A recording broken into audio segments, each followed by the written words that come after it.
Amen. Well, I have quite a background with CIY. And it is incredible to be here, especially in this place, in this building. It was probably back in 1997. I know that's a long, long time ago. I was sitting right over here, and I felt a call on my life from God to go into the ministry. And in this building, at this conference, and so to be back in this place is always just such an honor. And my job every day is to just set up this topic, the theme for the day. And to begin that process today, I want to ask you guys a question. How do you prove you are who you say you are? How do you prove you are who you say you are? Maybe some of you, the first thing that came to your mind, maybe you're newly 16 years old and you thought, I have an ID now. I have a driver's license. It has my picture on it. It has my name on it. It has my address on it. This is how I prove I am who I say I am. Maybe some of you have traveled overseas and you have a passport and you say, this proves that I am who I say that I am. Maybe some of your schools force you to have a student ID to be able to do different things, to be able to get into the school, to be able to prove that you are who you say you are. Maybe it's a birth certificate that proves that you are who you say you are. But let me take this question one step further. As a Christian, those of you who claim to be followers of Jesus, how do you prove you are who you say you are? Maybe some of you are thinking, well, I know the answer. I go to church. And because I go to church, that proves that I'm a follower of Jesus. Maybe some of you are saying, well, I take my Bible to school. And because I take my Bible to school, like that proves that I say that I am who I say that I am, that I'm a follower of Jesus. Maybe some of you have a bunch of Christian t-shirts. And you believe that your Christian t-shirts prove you to be a follower of Jesus, just like you say that you're a follower of Jesus. Maybe some of you have that new car and you went and you slapped a fish on the back of the car.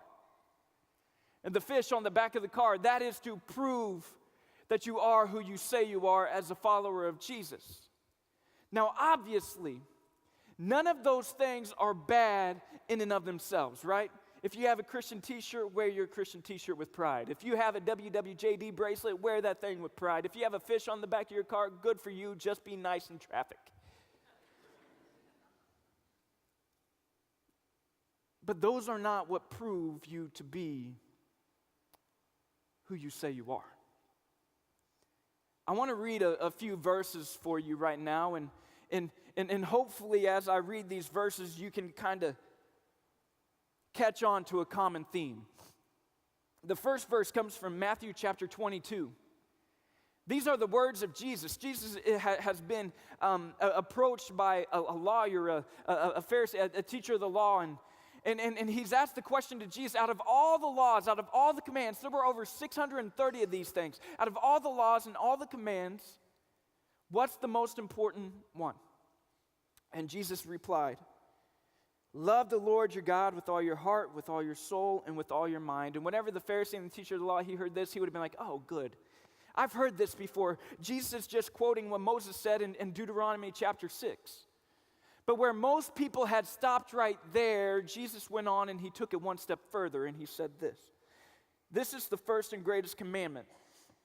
But the second is equally as important. Love your neighbor as yourself.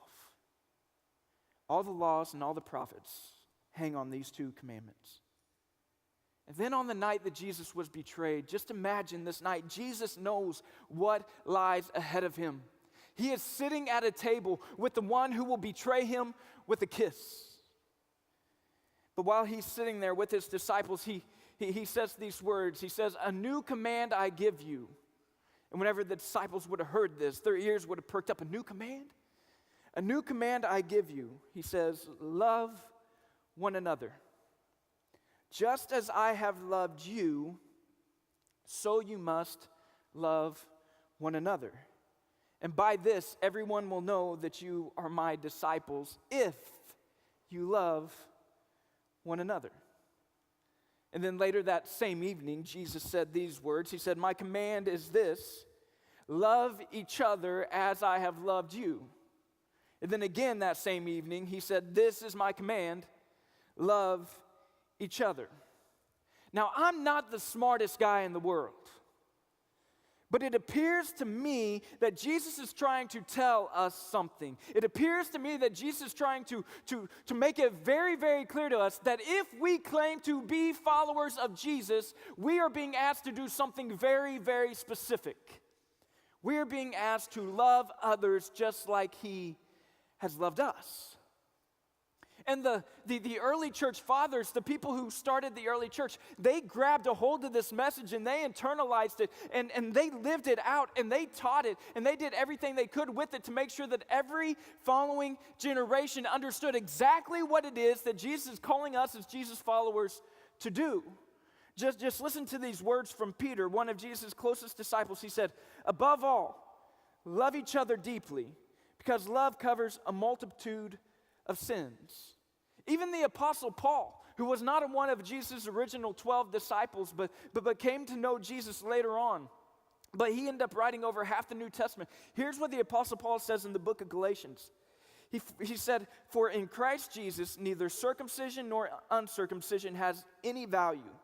In other words, all these laws that you think you have to do to be right with God, all these things that you think you have to do to be right with God, none of those have any value. The only thing that counts, say that with me, the only thing that counts. Are you guys awake? One more time, just make sure everybody's here. All right, here we go. The only thing that counts, you sound so good. The only thing that counts is faith expressing itself through love.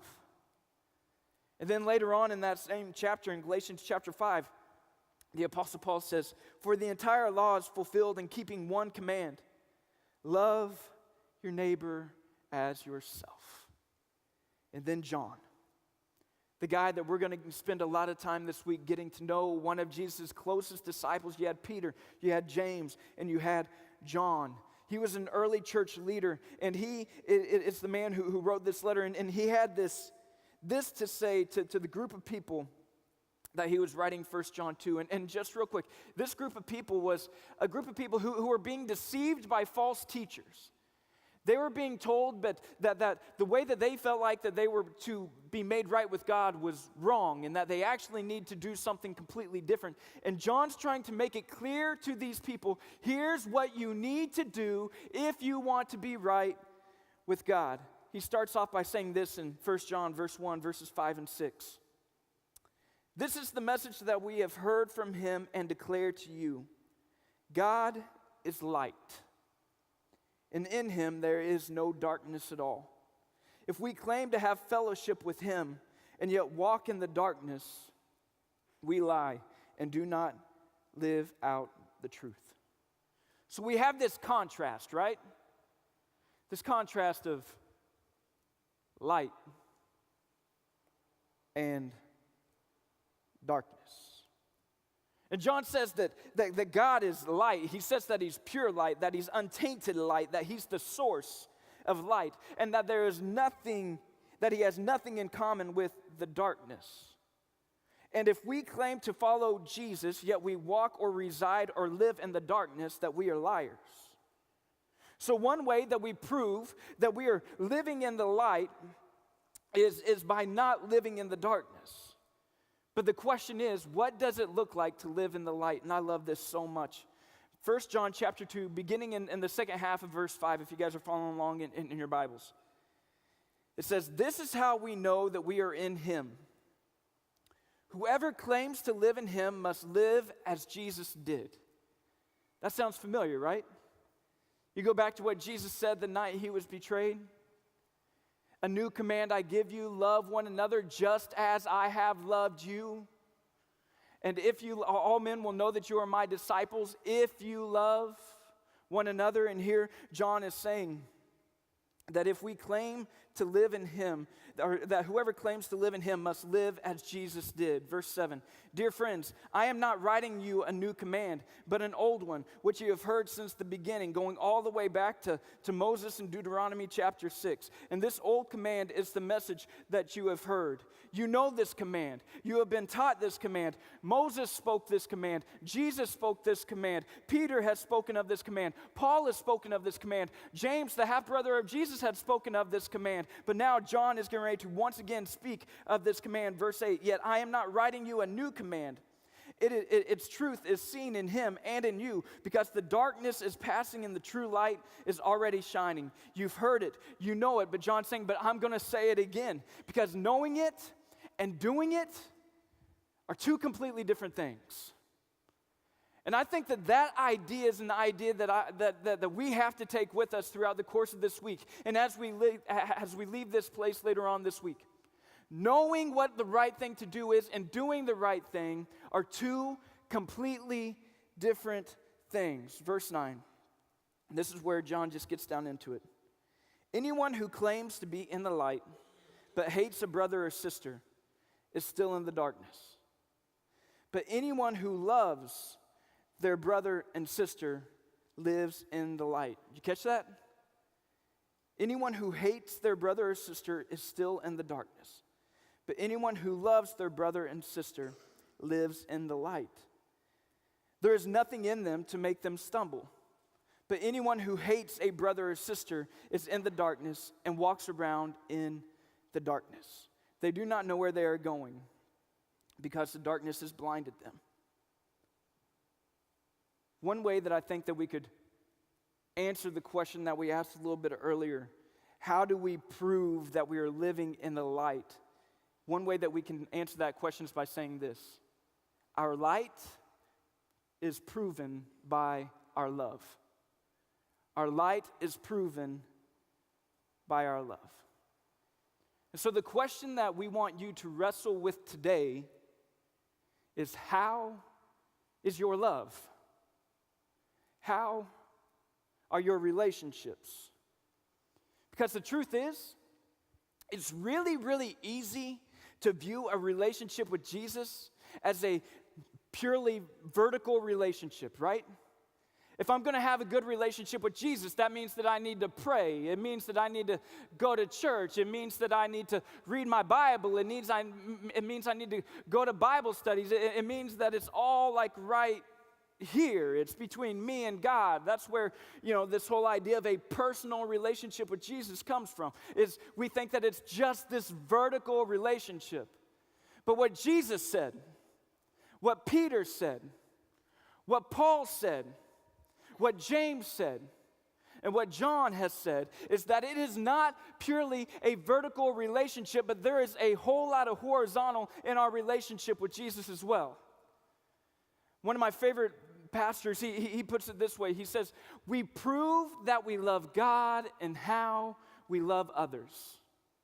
We prove that we love God and how we love others. Because anybody can stand up and say, oh, I love God. And nobody will question you. Because how do you question that in a person? But not everybody proves that they love God and how they love others. So the question is, how is your love? Do you shine a light with your love? Or do you walk in the darkness because of the lack of it? Is your love, is it reserved for those whom you believe will make you look better? Or is your love open to those who just need someone to love them? Is your love easily distracted and only interested whenever you're entertained? Or is your love willing to forego entertainment to make someone else feel valued?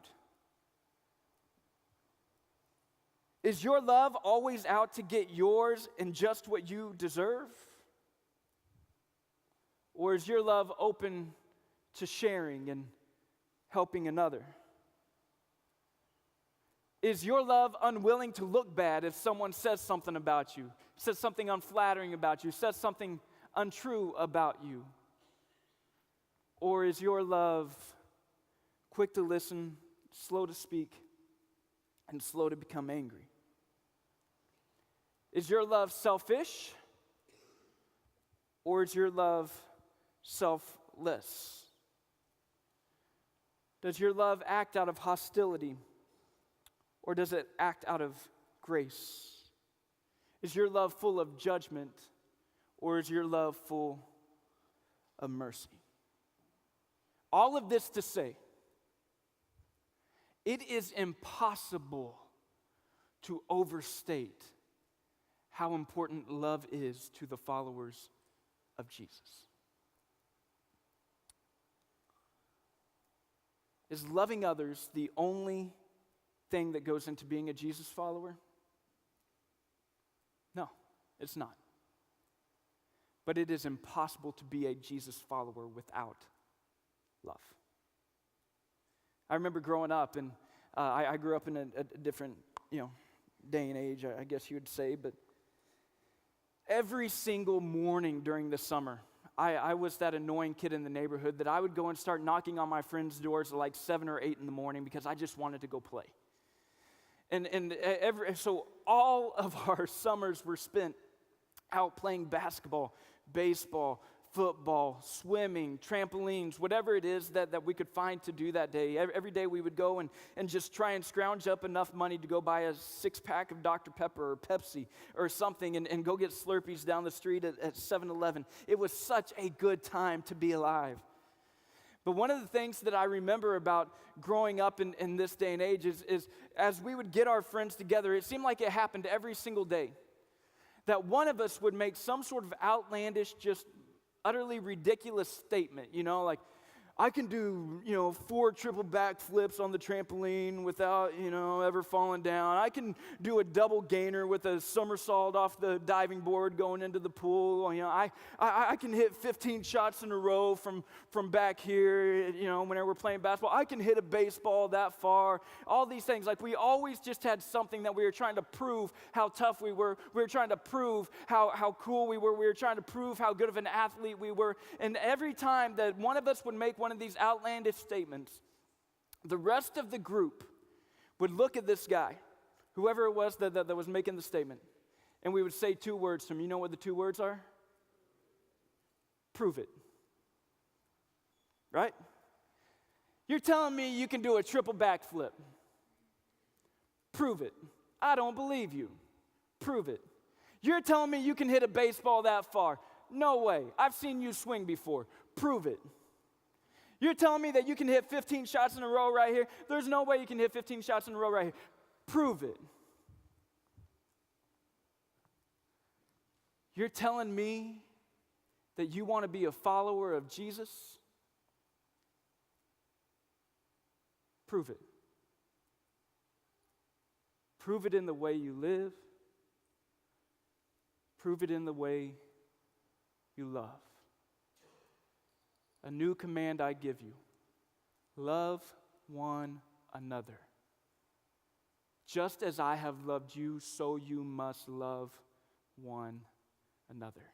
And by this, all men will know you are my disciples, if you love one another.